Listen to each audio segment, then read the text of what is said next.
पुरुष पुरंधनी परम आराध्य परम संत बाबा जय गुरुदेव जी महाराज जिनकी सत्ता कण कण में व्याप्त है, व्यापक है, चरणों में कुछ नमन बंदन अर्पण करता हूँ। साथ ही इस सत्संग के बहाने जो भी प्रेमी आए हैं, जो भी जिज्ञासु जीव हैं, सबके चरणों पे जहाँ तक मेरी आवाज़ जा रही है, जो लोग भी सुन रहे हैं, सबके चरणों पे माथा टेकता हूँ, जय गुरुदेव कहता हूँ। जय जय। प्रेमियों, 84 लाख जोनियों में घूमते घूमते घूमते ये नर्तन मिला। कबहु की करि करुणा नर देही, देत ईस बिन हेत सनेही। कोई कमाई हमारी नहीं थी, हम पर करुणा करके दया करके उन्होंने नर्तन हमको दे दिया। और देत ईस बिन हेत सनेही, कोई कारण नहीं, इसके लिए मेरी कोई कमाई नहीं थी। हमको तकलीफ में देख करके, नरकों की यातना में देख करके, 84 की यातना में देख करके, उन दुखों को देख करके संत पसीज गए, मालिक पसीज गए और हमको नर्तन मिला।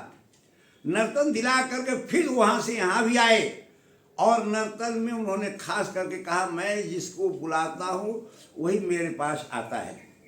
तो उन्होंने बुलाया, अपने चरणों में बुला करके जो प्रभु प्राप्ति का मार्ग है, जो सूरत शब्द योग है, जो संतों का ये बताया हुआ रास्ता है, जिसको नानक ने बताया, दादू दरिया भीखा पलटू रैदास गोस्वामी जी मीराबाई, जो लोग भी आए उन्होंने एक ही बात बताई कि भाई ये सूरत शब्द योग है और ये शब्द का रास्ता है, इसमें सिमरन ध्यान भजन करके निकल चलना है।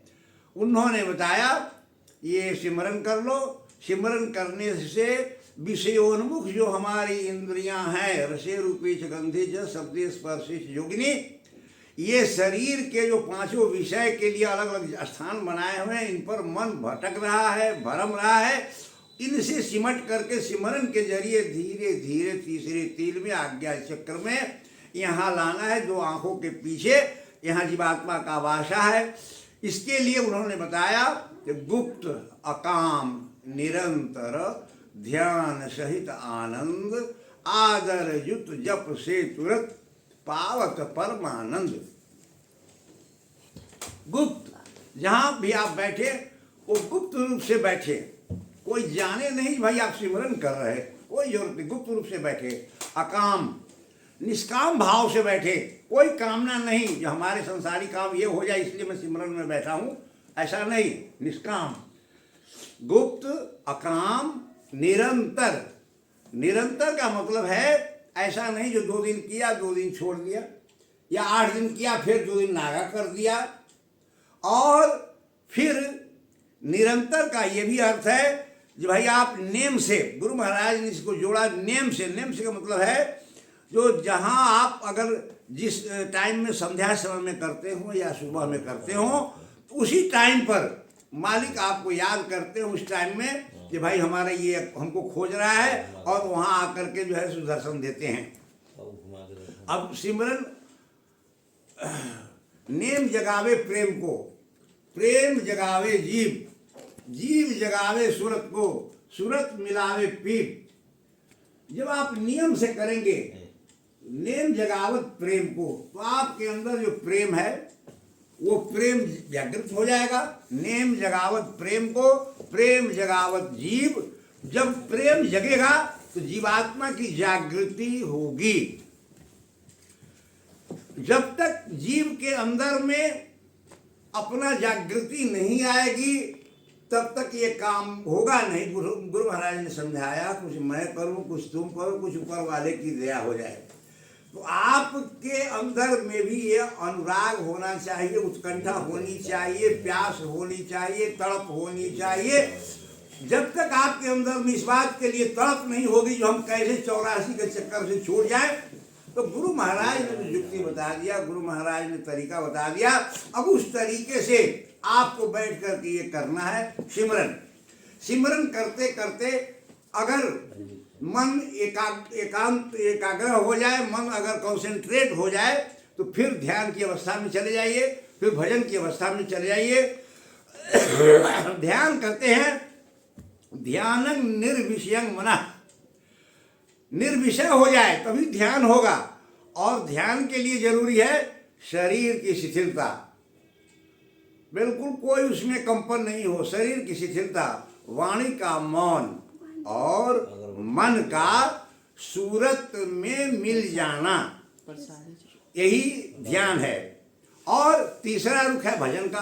भजन का मतलब है जो वेद वाणी, जो अनहद वाणी, जो कलमा, आयते, स्पिरिचुअल साउंड, स्पिरिचुअल म्यूजिक, वो जो ऊपर से उतर रही, उसको अपने इन कानों से नहीं, ये जीवात्मा के कान से सुनने का नाम भजन।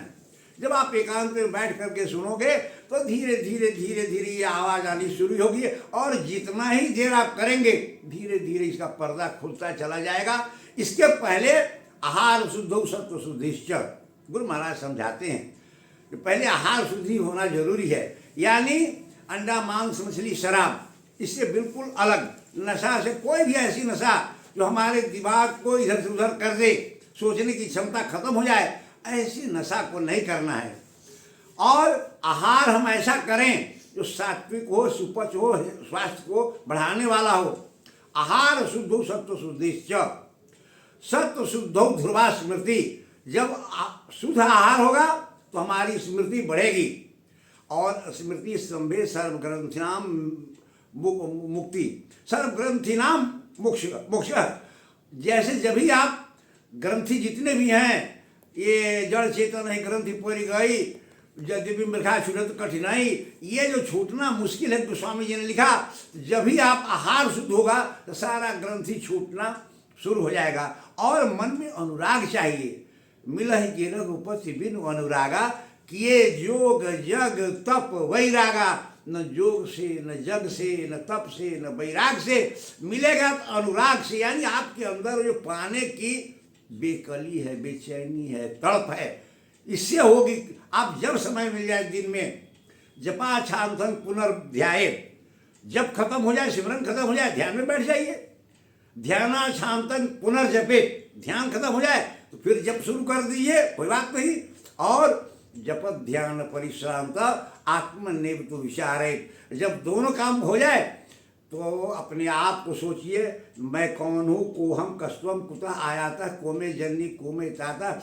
इससे पहले भी हमारे कोई माता पिता थे, उसके पहले भी कोई माता पिता थे, किसी न किसी जोनी में हम भटक रहे थे, और मालिक की दया होगी, उन्होंने नर्तन दे दिया, और नर्तन दे दिया तो अब की बार चाहे जैसे बने तैसे, at any cost, at any rate, हमको ये 84 के चक्कर से छूटना है। लेकिन कुछ गुरु महाराज करें, कुछ अपने मैं करूं, और ऊपर वाले की दया हो जाए। जय गुरुदेव।